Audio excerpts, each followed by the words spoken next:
Right, welcome to Talk Less, Art of Doing. This is a podcast designed to, get people talking less, like it says, and doing more.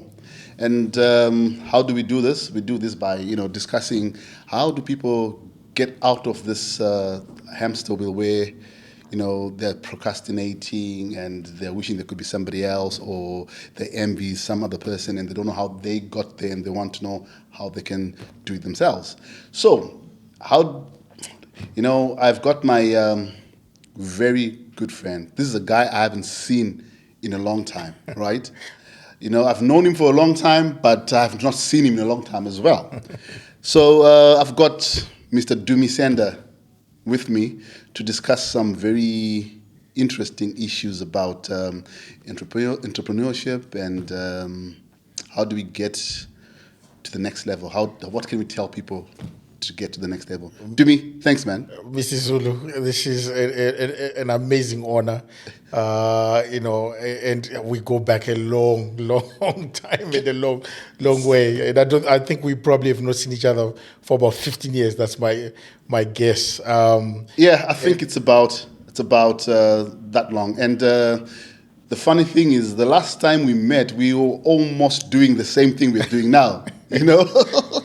And the world needs to know this. You are the man that gave me my first ever interview in life. My first ever interview. I didn't, you hear people using these words, banding them around. Interview. I didn't even know what that means to be interviewed. So thank you so much. You see, No. you're on a path. So if the world is suffering because of that, they know who to blame now. No. I appreciate it because you know what. The one thing is, when I called you up and said, look, Mr. Dumi, I've got this thing going. Can you present yourself? And you're like, oh, you know what? Anything for you, anytime. Let me know when. And, so that's very hard to get nowadays. Everybody seems very busy. Nah. It's listen. Your family, literally. But secondly, actually, this is a comment I hear a lot when people say reach out. Firstly, I was never ever going to say no to you. Let's be clear. But secondly, actually, when a lot of people reach out, let's say on social media, and they're like, "Hey, Dumi, can we jump on a call? I just want to pick your brains on something or discuss something." And, my immediate answer is yes, and let's figure the how out, right? I know the how is not always easy, but the easy part is yes, and then we'll figure the how, in terms of aligning schedules and things. Because I think actually, I wouldn't be sitting here, having this conversation if people like you and many others didn't open channels for me to and didn't give me their time. So actually, my time doesn't belong to me; it belongs to those relationships that we can build through the conversations we have. So I think yes, the how can be challenging, but actually the whether we do it or not shouldn't be much of a concern. Yeah. So do you think, on that note, that networking, right, or getting yourself mixed up with the different types of people and understanding human needs is a skill that people need to develop for them to move forward? I think so. And I was thinking about this just as you were asking that question. Yeah. Networking, right? And networking. I mean, it's a word again that we use a lot, but what does that mean, right? For me, I think the key is relationships. I was even thinking of making up a word there, relationshiping. Yeah. It could be a word. Yes. Relationshiping, and I think that's the key. You and I, both share the same heritage as Zimbabweans, right? And as you know, in our culture, we have this concept or notion of philosophy of Hunu or Ubuntu. And at the center of that is about relationships. And this is something that a great hero of mine, and I'm sure many people who they admire him, Mandela, right? He described Ubuntu with the story of a stranger passing through the village, and the villagers hail the stranger over, offer the stranger water, food, shelter to rest before the stranger can be on their way. And I think that's a big lesson for all of us, right? There are no real strangers in life. And so if I think all of us, whatever our background, whatever our occupation in life, our sole mandate, I think, as human beings, is to avail ourselves to others. Whether you're an entrepreneur, whether you're a professional, whatever your expertise, your focus, you can only find value even for your business when you find a way to meet other people's needs. Exactly. Exactly. But anyway, I'll come back to that one. So I haven't seen you in 15 years, and I guess a lot has happened in the last 15 years. I think I see you on the socials. I do know for a fact that a lot has happened in the last 15 years. Yeah. So, Dumi, on your LinkedIn profile, there's it says you are rags to impact coach, right? So clearly there's a story behind that. There is. Right. So, my man, tell us the story. Long story, Thought as much. but and probably with many verses and chapters. But I will do my best to try and chunk it up. Yeah. I suppose in a nutshell, this is a story that I think many people would relate to, and probably many people in their own variations of their own lived experiences, can relate with, and have gone through their own verses and chapters. Yeah. But for me, actually, those days that we used to hang out and do, as you said, exactly what we're doing right now. Yeah. What maybe many people didn't know is in that time, I was almost escaping a sense of being. I describe it. I felt like a tiger that is caged. Yeah. So you needed to express yourself. Yeah, I needed to express myself, but actually, in some sense, I was also caged almost in a almost physical sense. So so this was what this is like going back 2007, I think. 2007, thereabouts. 2008, Around that time. I came from Zimbabwe, so now I'm going back, taking a few steps to tell the story. I came from Zimbabwe, I think 1999, January 99, end of 98, beginning of 99. And at the time you've been here a long time, man. A long time. I've lived in this country now in the UK longer than I've lived in my home country. Right? Wow. How does that feel? It makes me a bit sad. To be all right. Story for another day. Story for another day. Right. I love the UK, by the way. Yeah. But in some sense, I think what makes me sad is that I feel like I should be contributing to the development of my country, and and I feel like people are what defines a nation. I agree with you, but I think they also, just to jump in there, sorry. Yeah. The thing is, I think people think you need to contribute in a specific way, but I think there are different types of ways you can contribute. Yeah, and to be fair, I probably have been contributing over the years. You sitting right there is a contribution, if you ask me. You don't have to be physically placed there, right, to do that. So you're absolutely right. Yeah. But, maybe it's me being sentimental. There's an aspect of me that feels sad when I think about that. But anyway, so I came to the UK around that time when there was Tony Blair in the government, and this initiative called Project 2000, which was about bringing people into the NHS. As you know, the NHS has kind of ebbed and flowed with, we need people, we don't need people, we need people. So anyway, at the time, they were bringing people into the NHS, and they were, recruiting from different parts of the world. And so I came on a program to do nursing training. Okay. Went to the University of Hertfordshire. Actually lived briefly with my aunt in Luton, and then before I started my course at the University of Hertfordshire. Probably I was not as wise as many of my compatriots at the time, in that, so it was a 3-year diploma. I did 2 years of that and quit a year towards completion, but with no plan of what I was actually going to do next. Wow. Right?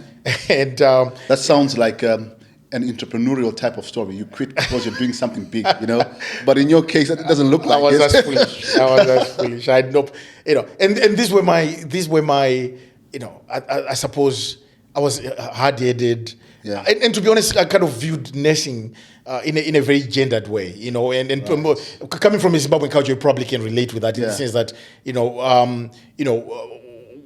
there was this sense that it's a career for women, and of course my mindset has changed, but it's where I was at the time. I believe your mindset has changed, given what you're doing now. Right. I think it has changed. Anyway, carry on. So we grow, right? And so I quit, and I just could not picture myself doing that career. So I quit and ended up, I suppose, needing to keep a roof over my head. And, this is a time where I did a lot of what you might call laborer work, if you like, and I say that respectfully because, I know there are people doing that work. So I don't want to create an impression that, I was doing this work and it's below me. No, but I'm saying, I suppose it wasn't quite as aligned with my own sense of where I wanted to be in my life, right? So it was a very difficult time for me to kind of, navigate that period. Spent about 10 years doing that. So I come back to that story where I was saying, when I was going about performing poetry, being interviewed by amazing people like you,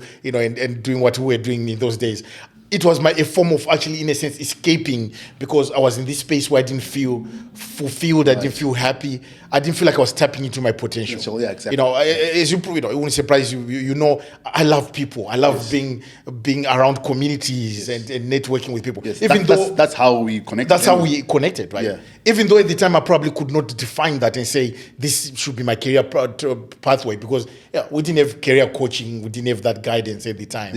I was just figuring life as I was going. Okay. But I just knew that there's something something kind of crying for more, crying for different inside of me.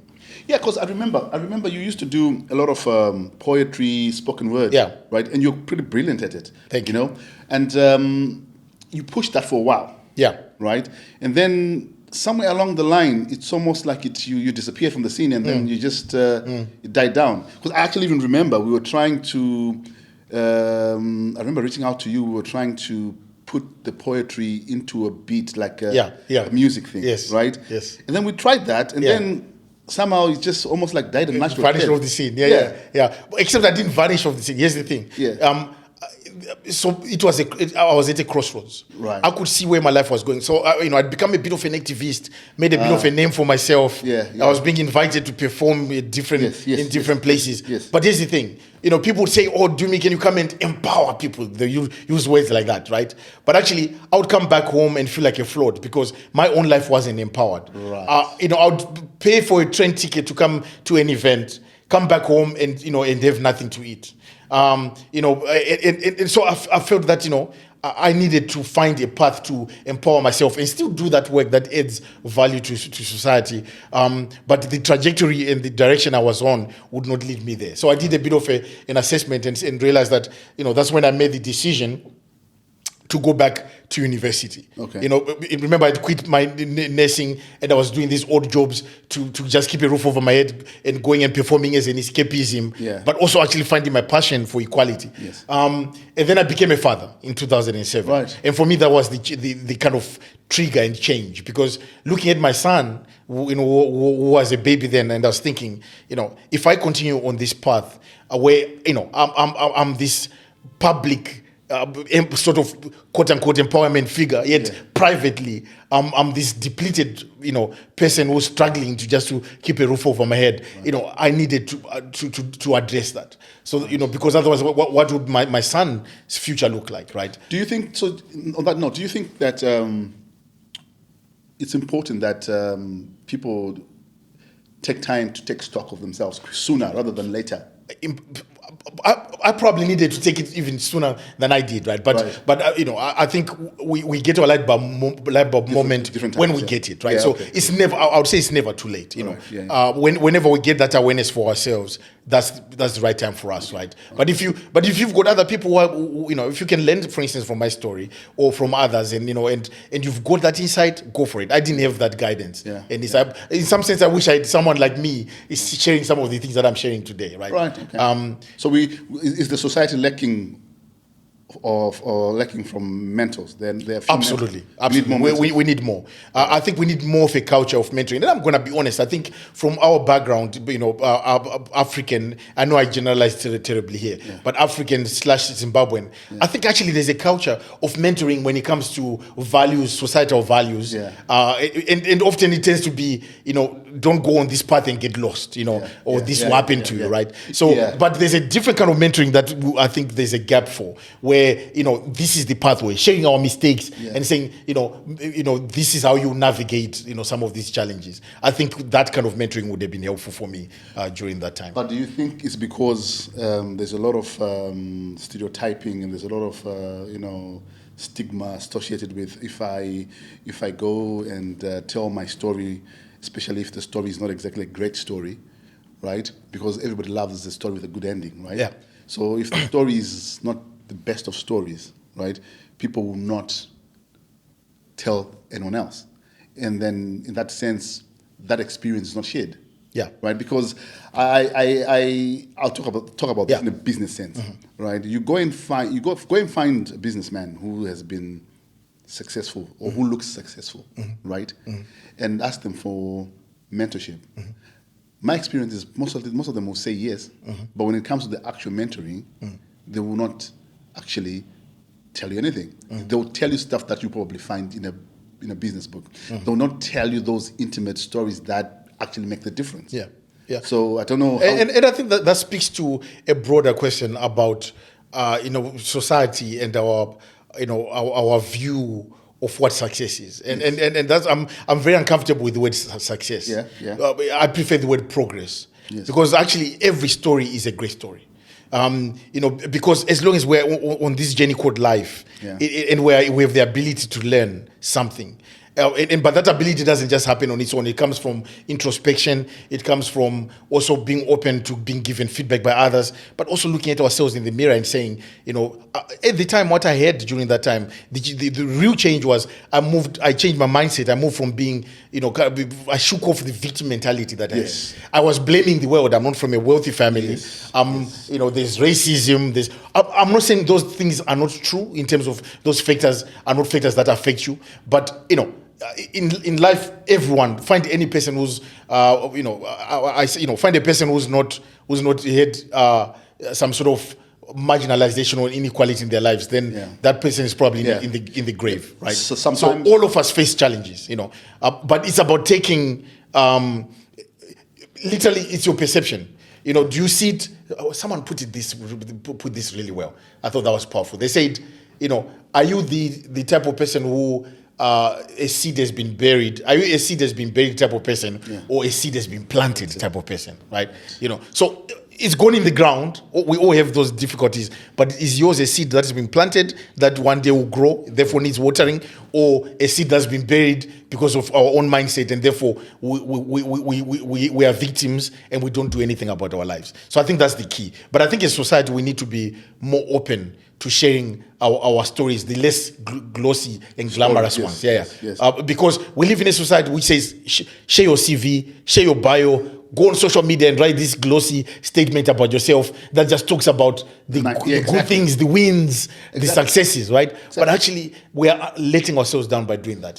Sharing your full story. That's why you started off by saying they call you, the rags to impact story. Those two components are just as important as in that narrative of my story. It's not just the impact bit, but also that rags bit is important too. All right. On that note, okay, you went through what you went through. I know that you then went to Leeds and you went to university. I'll skip that story because that's a straightforward story. But you then went to Oxford, right? Tell us about Oxford and the whole, I'm at Oxford and given where you were coming from. The funny thing is, if I were to skip a story, I'll probably skip the Oxford story. Okay, fair enough. And actually tell the Leeds story. Because without the Leeds story, you have the Oxford story. No problem. And the key thing, I think, was, again, as I said, that shift of mentality. Yeah. And, I went to study. Look, I was studying with people at least 10 years younger than me, at Leeds Beckett University. And I'm so grateful. Adult learning, yeah. Right?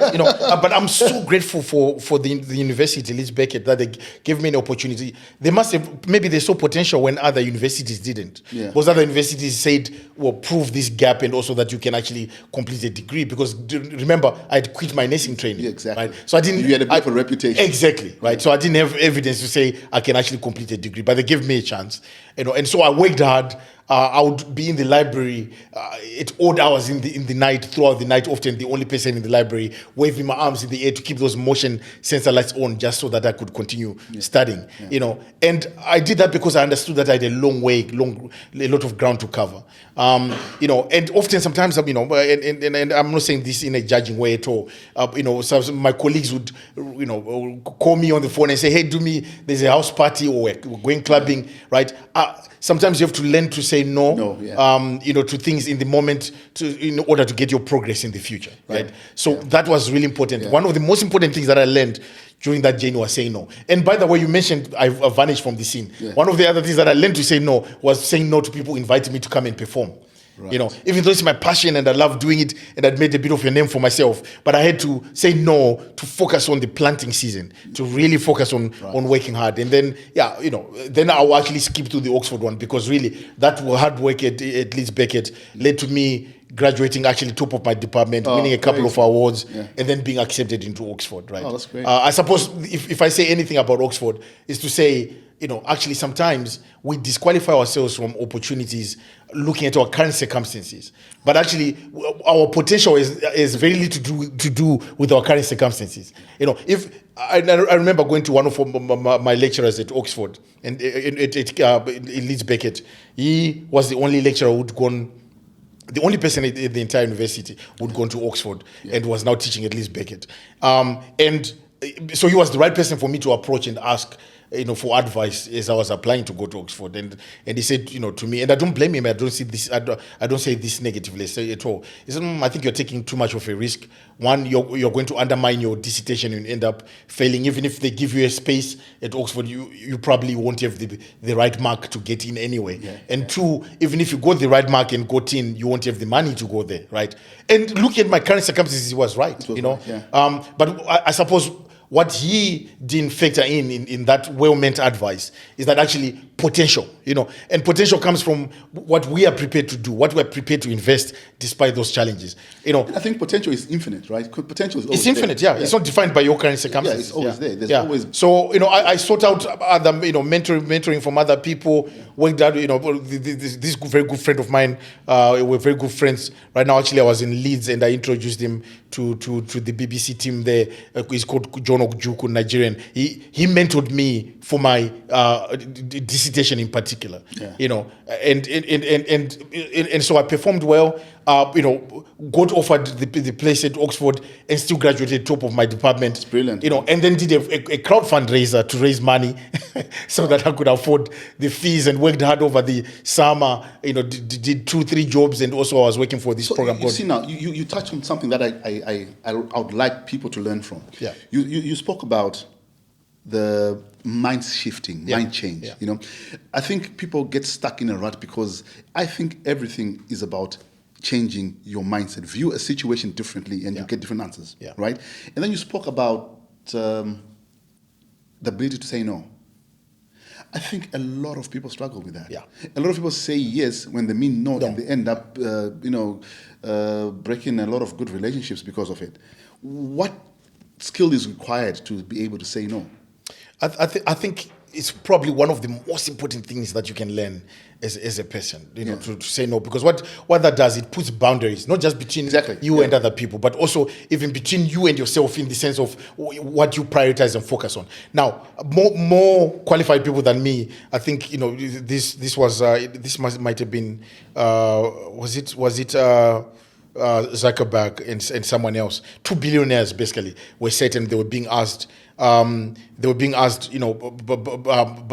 I think one of their moms, write one word that defines your success. One word that you say is key to your success, and both wrote the same word, and that word was focus.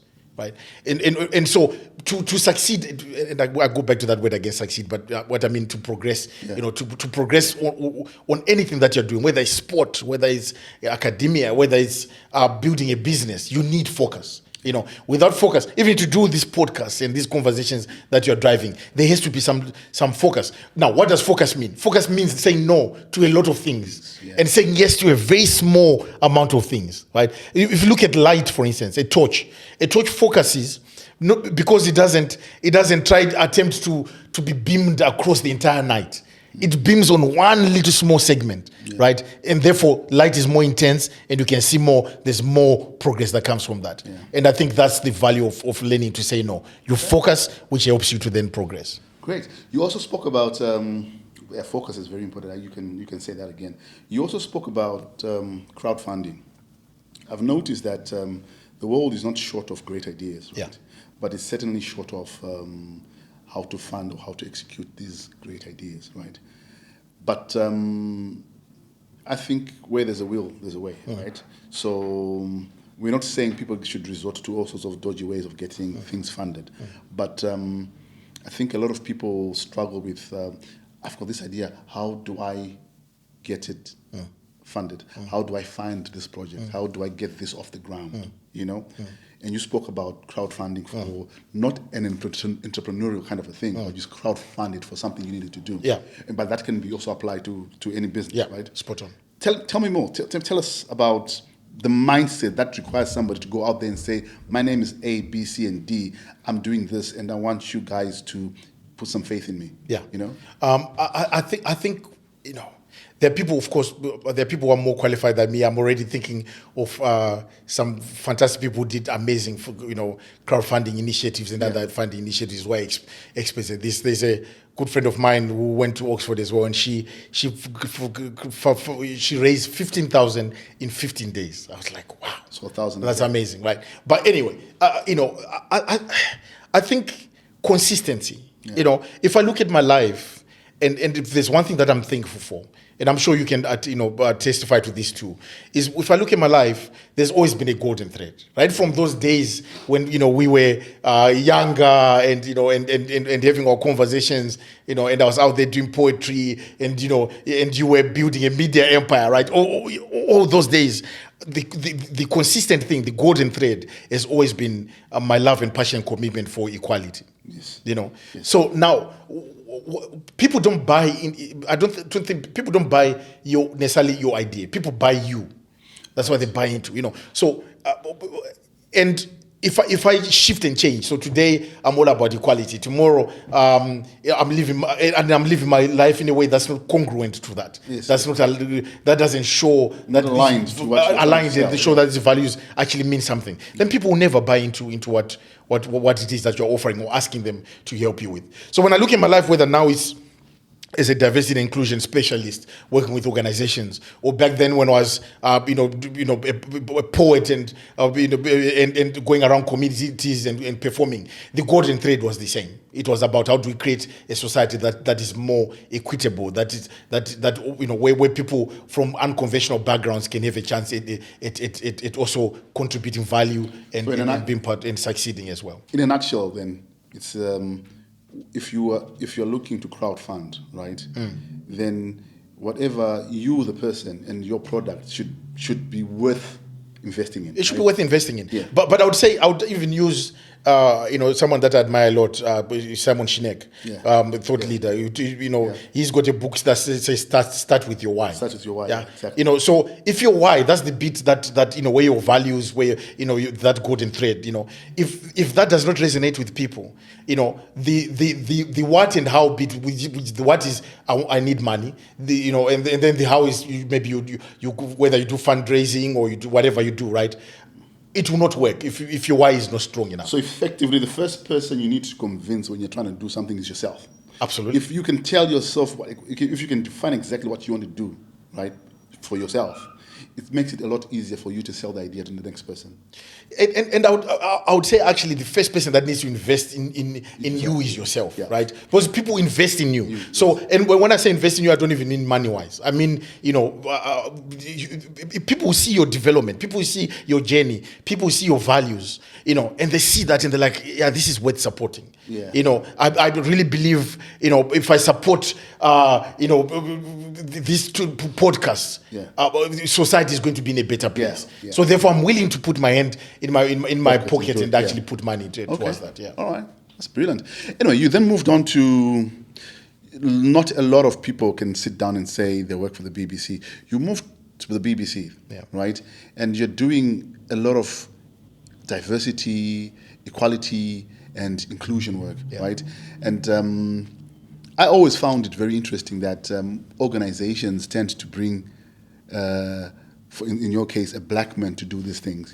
I've always thought, why don't they get a white man to do, the diversity stuff? Because my logic is, maybe it's because if they put a white man in there, they might understand fully where you're coming from. They will learn a thing or two. Yeah. But anyway, I digress. My point being, you're doing amazing work there. I mean, it's how does it feel You know, being in such a high-profile organization, doing what you do, being a humble boy from Zimbabwe, how do you fit into the whole scope of BBC?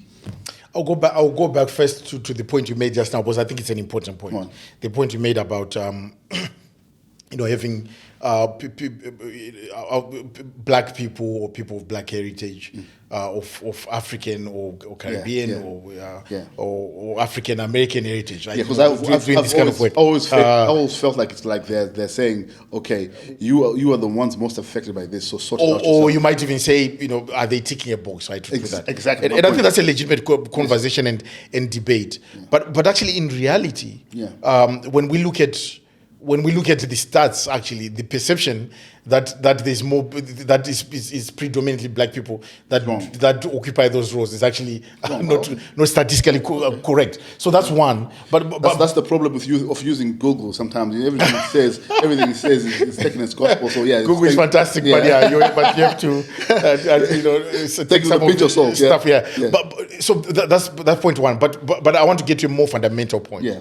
A more fundamental point is, if we want to drive genuine impact and success, we cannot operate along the lines of the same binaries that we're trying to address and remove from the workplace. Right. So these binaries, these lines that we draw, that it becomes a them and us, black people versus white people versus Asian people, men versus women, right? But I'm not saying that to gloss over the point that diversity is important. Right. Diversity is important. We need people of all shades, all abilities, all all backgrounds, right? We need everyone in the workplace, because the workplace is better for it, right? But I think it's important to understand that those black people who are doing whatever role they're doing, whether they're working in people development or they're working in tech, or they are there because. Excuse me while I... No, go for it. They are there for the same reason that their white counterparts are there, which is... I was going to offer you some, but... I don't drink that... Sorry, I apologize. But anyway, carry on. But they're there for because... just as the rest of their counterparts, they worked hard and they qualified to be there, and they're there to drive impact. So that's a second point. But third point, you need everyone around the table, hands on deck, everyone working together towards a common purpose of making our workplaces more inclusive, more diverse. But I love that word, equitable, because even with inclusion and with diversity, but if we don't have equity, what that means is we have a one-fits-all approach, and actually we have to recognize that we all have different barriers that we face. So how do I support you, Mr. Zulu, to feel that you can bring your best self in the workplace and bring the impact that you can? That approach might have to be different to how I'm supported, because we're two different individuals. Even though we're Zimbabwean, we're both men, and we're both largely we grew up in the same environment and probably share the same interests, but we still have different, unique aspects about ourselves that need to be supported differently for us to bring our best selves in the workplace. I'll add on to that and ask you this question. You're working for a very big corporation right now, right? Based on the organization that you're working for, do you think diversity, inclusion, and all that is really taking shape? Because I would say, because we've been here a long time, right? I think things have moved on and changed a lot in the last few years, but we can't say these organizations are not guilty of not really being inclusive or not being, diverse enough, So is BBC right now a very diverse organization? So before I answer that question, I must address the initial question that you asked, which is about how does it feel to be at an organization like the BBC, and that's a culmination of a long journey, right? The story that I was sharing, and actually one day I got a call from the blue, and some and an organization that I now also partner with. We're recruiting for the BBC, and they were recruiting for this role.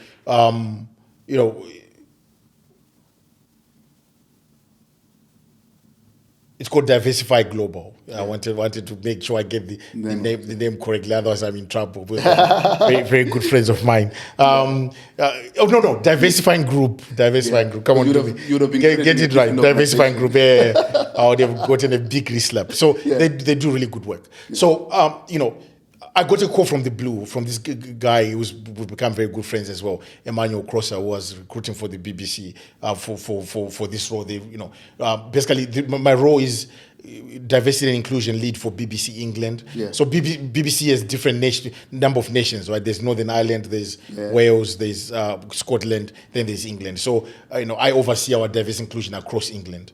So you're traveling a lot, aren't you? A lot, yeah. We're in Leicester right now having this conversation. A couple of days ago I was in Bristol, wow. And then a day ago I was in Leeds. So you look like you're enjoying it. I love it. I love it. I think you're making a difference. I think you found your calling now, right? Absolutely. It's a privilege to do something that aligns with your golden thread. As I said earlier on, equality has always been something that I've cared about throughout my journey. So yeah, to work for an organization like the BBC, it's an absolute privilege. And it really feels great. But also it comes with a sense of responsibility. That's why you probably saw. I put a social media post last night is when I was coming to Leicester, and I reached out and I said, hey, to any community organizers around, reach out. Let's have a conversation and explore how you can collaborate with the BBC. Because it's not about me. Ultimately, the BBC belongs to them too, to everyone. It's for everyone, right? I see my role as a facilitator and hopefully enabler, right? And it's not just enabling my colleagues in the workplace to feel a sense of belonging, inclusion, and equity, but also the communities that we serve, the audiences, to feel that the BBC belongs to them too. So that's why I'm really intentional about reaching out to communities and spending time doing that work. So we're not approaching our diverse inclusion work in an insular way that is inward looking, but rather reaching out to communities and making sure that they are really plugged into the work that we're doing, and we're plugged into the work they're doing too. Yeah. We're building a real relationship that is mutually enriching. Now, your other question just now, I forget, what was it? Because I went back a step to address the question about how does it feel to work for the BBC. And I think you'd asked me a question. I asked you that. I said, do you think that the BBC right now, is it an organization that actually has achieved its goal in terms of diversity and inclusion? I'll answer that question firstly, more broadly, and say diversity and inclusion, as well as equity, is not a destination you ever reach. It's an ongoing process. Yeah, it's an ongoing journey. So you mentioned earlier on that a lot has improved across society, but but there's still work to be done. That work as long as human beings exist and live, because take for instance, we all have. People call it unconscious bias. I prefer to call it socialized or normalized bias, because it comes from how we have all been raised, conversations we have at the dinner table, things that we've normalized in society. So those will always exist. All of us have biases, and they don't make us bad people, right? Quote unquote. But they're an inherent part of being human. Okay. So it means we're always going to need to do the work, right? So we'll never arrive. But I'm really excited because actually, I'm 8 months into my role at the BBC. Yeah. And I call it pushing against an open door. Yeah. I've traveled when I started this role. I was really intentional to not sit in a corner and think I've got the answers and I'll write the diversity inclusion plan for BBC England, right? But I traveled across the country, speaking to colleagues, asking what's going well, where are the gaps, what's your vision of what good looks like, what's our shared vision, So and then from there, then I was able to develop a plan that we've launched. We did a Kickstart event in Birmingham, did some follow-on regional events in Newcastle, in Northampton, in Plymouth, right, launching this plan across England, and hundreds of our colleagues attended, and there's a sense of we're on a journey, right? And I'm just excited to be able to be driving that agenda, driving that journey, enabling colleagues to feel like they're part of that journey, and their experiences matter, their perspectives matter, but also their lived experiences matter. But beyond our colleagues, also our audiences as well, ensuring that our content, our output also reflects the the broad diversity of the United Kingdom. So yeah, I think we're on an exciting journey, and there's a real sense. I speak to colleagues just now, the Leicester, BBC Leicester. They were saying to me, there's a real sense that we are on a very intentional journey. And I was saying to them, it's thanks to all of you. It's not just about me. It's all of you. It's all of us. So as long as we're doing that together, all hands on deck, bringing ideas, challenging one another in a psychologically safe way, having open, honest discussions, evaluating what the impact we're seeing, learning from our mistakes, and not pretending that things are all working well, but actually being open and honest about what we can change and do better. Then I think we're on a good pathway. Let me put this to you. Yeah. There are a lot of people, or Zimbabwean or our African brothers and sisters in the world, right? And they're all going into these workplaces, right? Yeah. And most of them might not be in a position to know how to react to certain events, right?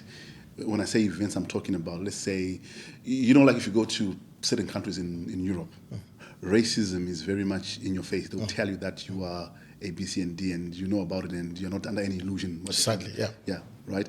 And then here, it's a bit more, it's not in your face, but it's there, right?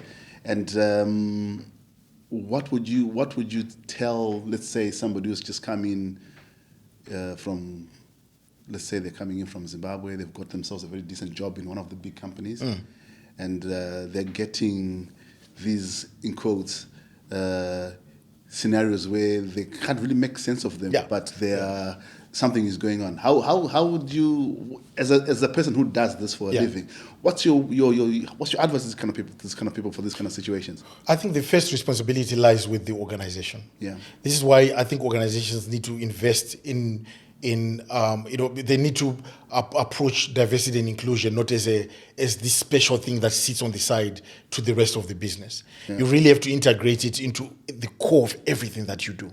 So upskilling your people, giving them the right training and learning. And I use the word learning intentionally because it goes beyond training. Yeah. It's about also the conversations you have. But beyond that, it's also about having meaningful processes. That also means there's redress when people raise issues that are, affecting them in the workplace. Yeah. So you need to have that, because in the end, if it's just about intention and there's no impact and there's no real change, then you're not only wasting money, you're also undermining your efforts as well, which is going to probably lead to those challenges that we already know about, struggling to retain particularly people from those underrepresented backgrounds. Now, from an individual perspective, and you're coming into a new environment that you're not aware of, I think actually firstly it's recognizing what you bring and not viewing yourself as a because sometimes we can be so thankful that I'm now in this space, in this organization. So thankful that we defer our own personal power, and suspend that completely. And I think that's a mistake that any of us, a pitfall that any of us can fall into. Recognize that you are coming into that environment. You are a valuable member of that society or community, and you contribute something meaningful. So that's the starting point. So I make that point to make this point, which is some of the biggest barriers we need to navigate are internal. Yeah. Even before they are relational with other people. It's the relationship with yourself. Where sometimes maybe you've got something that you want to say that's nagging you, and you silence yourself because you think, I'm only from Zimbabwe. Who am I to raise this question? But how do you get out of that mindset? It's not one thing. It's not one button you press and then things change. It's a journey. So in some sense, cut yourself some slack. But also cut colleagues some slack too, because understand that when people come together, right? There's a model, if you like, or that explains what organizational but also relationship change looks like. When you put people together and you're building a team, you go in some shape or form through stages of storming. Then after that storming, so there's likely to be conflict because you're coming from different backgrounds. What I might say with cultural reference from Zimbabwe might send off a message that is different from someone who's been living in the UK for a while, or even who's British and was born here, and vice versa too, right? So that storming, that conflict is going to happen, but it's about understanding that it's normal for that to happen, and not view that as something that is not normal. I'm not saying that to say we should excuse negative behaviors, but I'm saying we should understand that change process does go through those stages. Okay. So you've got the storming, then you get to some level of norming. Norming is where we begin to find each other. I begin to understand that. To give an example. I'll give you an example that probably people from Zimbabwe would relate to, perhaps even other African countries. And I think this is a true life example. So a Zimbabwean had come and was working in a I think nursing home, and a British colleague, right? To understand our relationship towards pets, for instance, is very different culturally. In Zimbabwe, pet is almost a functional role in the family, whereas in the British culture, it's more almost like a family member. Right? And so a British colleagues mentioned that their rabbit had fallen ill and died. And so they were upset about this, right? Sharing the story. And the Zimbabwean colleague said, "Oh, so did you eat it?" Right? You're laughing, right? Because you understand the cultural reference, and you understand both cultural references because you've lived in for a long time. So for the British person, that was very insensitive. How dare you say that about my pet, right? How dare you say that about John or something? And for the Zimbabwean person, they are shocked. Why are you upset? Exactly, because in the Zimbabwean context, a rabbit or hare is actually food, and you don't have that kind of relationship with it, and you probably don't even call it by name and call it John. Totally understand. So you see, so when you now go through that norming, you're finding each other, and then you then get to performing, where now a relationship might be a bit more equitable, more inclusive, because you are now understanding your differences. But you're not trying to silence those differences necessarily, but you try and accept each other within your differences, so that all of you feel a sense of belonging, even with your differences. The key is not to force other people to fit a particular mold.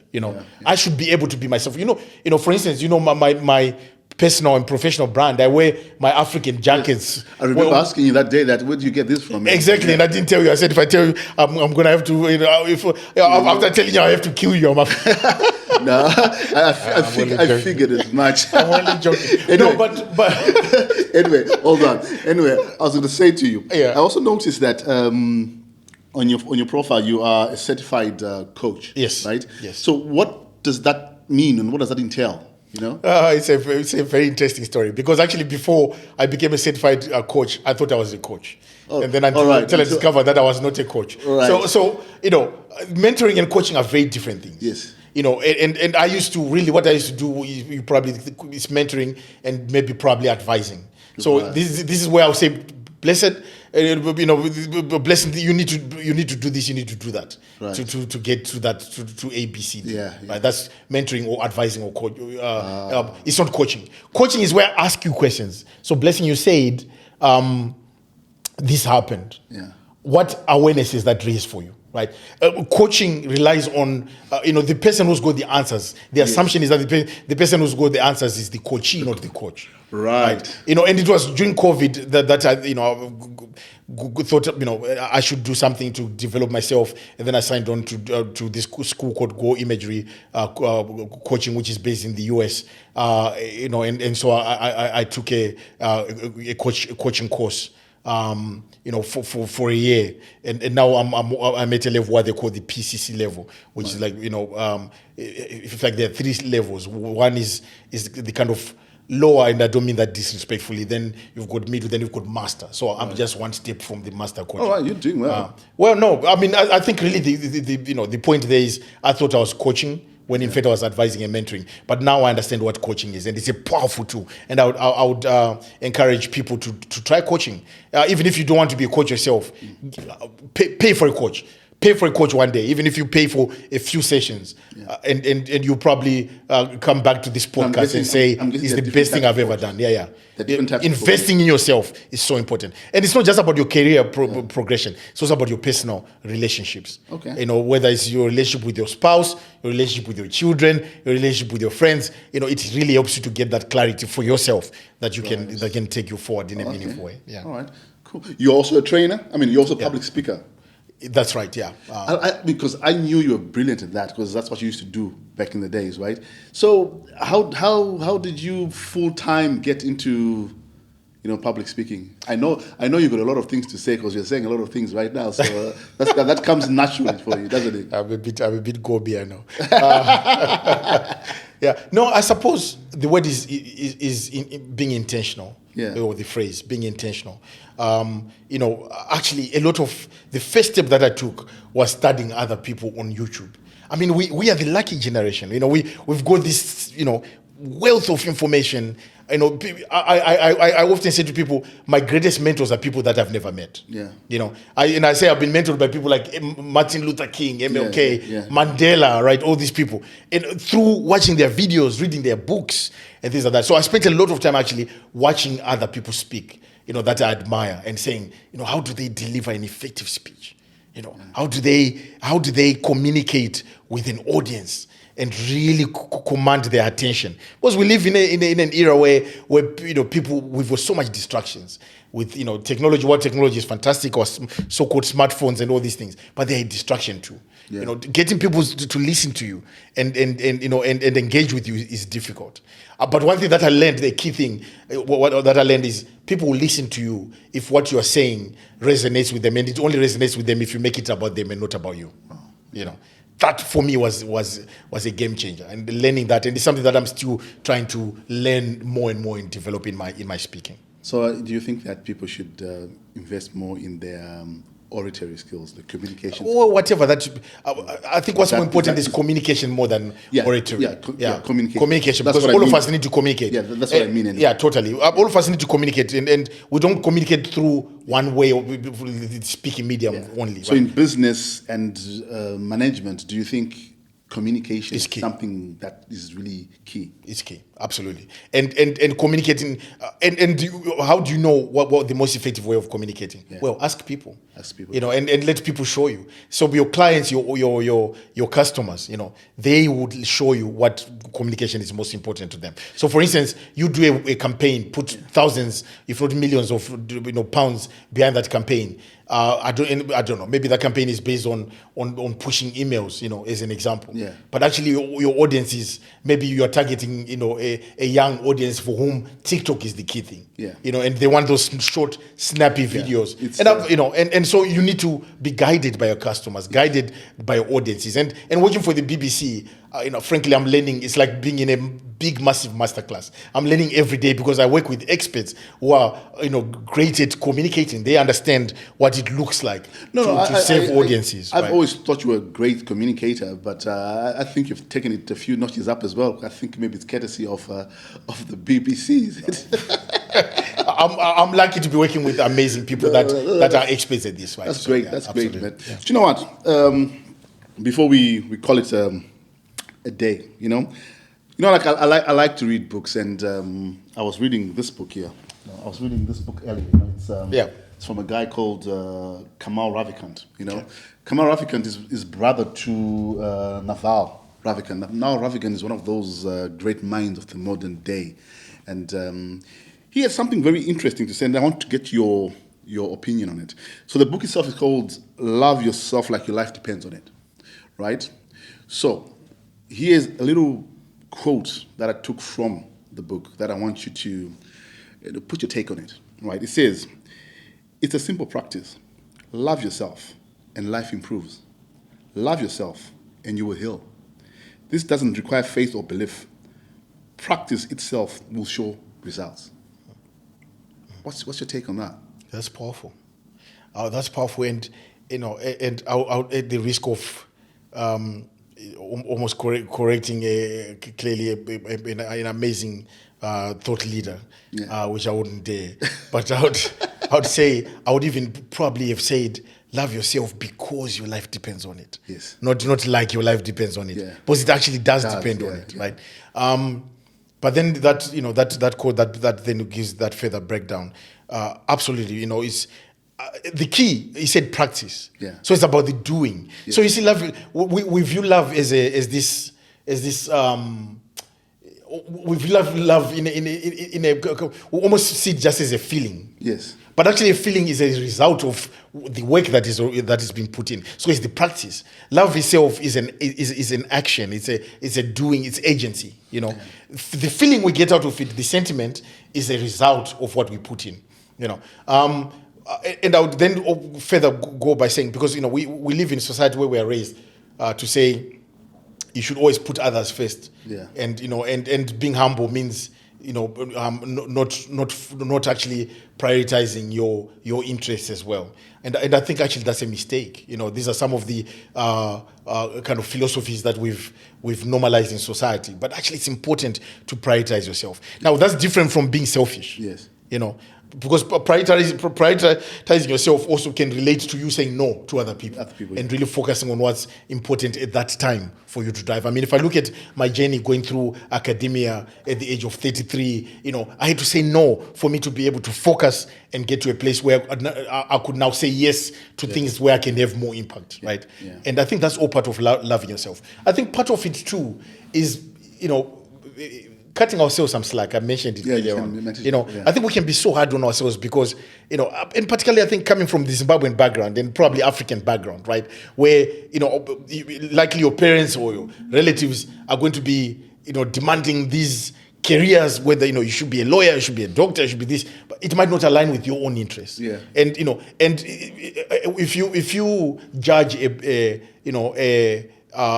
fish, judge its excellency through how it flies, you're going to think that fish is rubbish. But actually judge it through how it swims, then you see that it's actually great. So all of us have greatness in ourselves, but sometimes there are these cultural barriers that get in the way, and we then don't get to that place of really finding ourselves and connecting with ourselves. And I think loving ourselves is part of that. Is really saying, I'll say yes to myself, and sometimes it takes me saying no to other people. Yeah.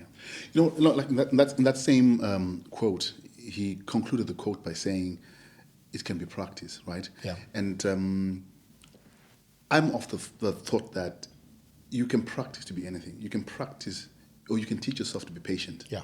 You can teach yourself to be, like we're talking about, more loving. You can teach yourself to be focused. Yeah. You can teach yourself to say no. Yeah. You can teach yourself to be patient. Yeah. Do you think people understand that these qualities are not, you're not born with them, right? But you can, put a bit of work into yourself and achieve some of these. I don't think we fully comprehend that. Yeah. It's essentially their skills. Yeah, exactly. Their skills, and can be learned like anything else. They can be learned like anything else. Yeah, they can be acquired. It's like wealth. Everybody thinks that there are certain types of people that were born to succeed, and some people are just there. It's not inherent. Exactly. We can all learn it. Of course, you can have advantages, right? So for instance, if you come from a family where you grew up hearing those kind of things, the kind of talk around the dinner table, then you're probably at an advantage compared to maybe someone who didn't grow up around that environment, right? So there may be some assets that already take you a step ahead. But we all have to learn, and we all have to be supported. We all have to be nurtured. Yeah. To me, it's been amazing, man. You really have a lot to say, and thinking about it, I think I might actually, bring you here again, right? To be an honor. Right, guys. You've been listening to me, Brian Zulu, speaking to my good friend of mine, Dumi Senda, right here on Talk Less, The Art of Doing, broadcasting on Zambezi Soul Radio. Right, Dumi, before you leave, man, the whole ethos of this podcast is to make sure that people achieve their full potential, right? Whether it's business, whether it's personal life, anything, right? A lot of people struggle with procrastination or fear of the unknown, right? Before you leave, what would you like to tell people out there for them to, get the best out of themselves? I think recognizing that it's a journey, that we all get our awakening in different shapes, forms, and at different times, and it's okay. Don't be too hard on yourself. Unfortunately, in our culture, certainly I know, sometimes you hear these very, sometimes often harsh words like rombe, which means you're a useless person. And I grew up, I've heard those kind of comments leveled at me. But it took resilience to still focus on what I was doing, even though people around me didn't understand where this could lead. So yeah, cut yourself some slack. So that's point number one. Point number two, I would probably recommend a book as well. Yeah, there's a book by someone who I admire a lot. She's called Dr. Caroline Leaf. She's actually out here. She's got some Zimbabwean heritage in her. Okay. She's a psychologist. We Zimbabweans need to celebrate ourselves more, don't we? We need to. Yeah. She's a psychologist. She wrote a book called Think, Learn, Succeed. That book changed my life. Right. I read that book and it helped me to understand how the mind is an absolute asset and how we can actually be, we can control our own minds and therefore our own mindsets. And when you understand the infrastructure of the mind, how the mind works, and therefore you start to shape your habits, whether you're a student studying or you're someone building a business or you're someone just trying to, I suppose, grow your family and have a fulfilling life with your family and friends, right? Our mind can be an asset to that. So I'll probably finish through that recommendation. Then last and certainly not least, my brother, Mr. Zulu. Thank you so much for this opportunity. There you go. Put it in there. You are the first person ever. There we go. The first person ever to give me something called an interview. I didn't even know what that is. And here we are again. So thank you for this opportunity. Thank you very much for stepping up, man. Like I said, I can always count on you, and I'm happy to see that you're doing well, and I wish you all the best. And I'm hoping to bring you here again. Thank you. Discussing other things, But before you go, any social media that people can find you on if they need to reach out to you? Gobi people like me are very easy to find. So any social media, you won't find me on TikTok though. All right, that's fine. But certainly, just say Dumi Senda, they'll find you. Yeah, so go to LinkedIn, just Dumi Senda, you'll find me on LinkedIn, on Facebook. And by the way, feel free to check out my LinkedIn course. So recently I did a LinkedIn course, called Make Belonging Real in the Workplace. Okay. So if you search it on LinkedIn, you can find it. So yeah. Thank you. No, thank you very much for stepping up, man.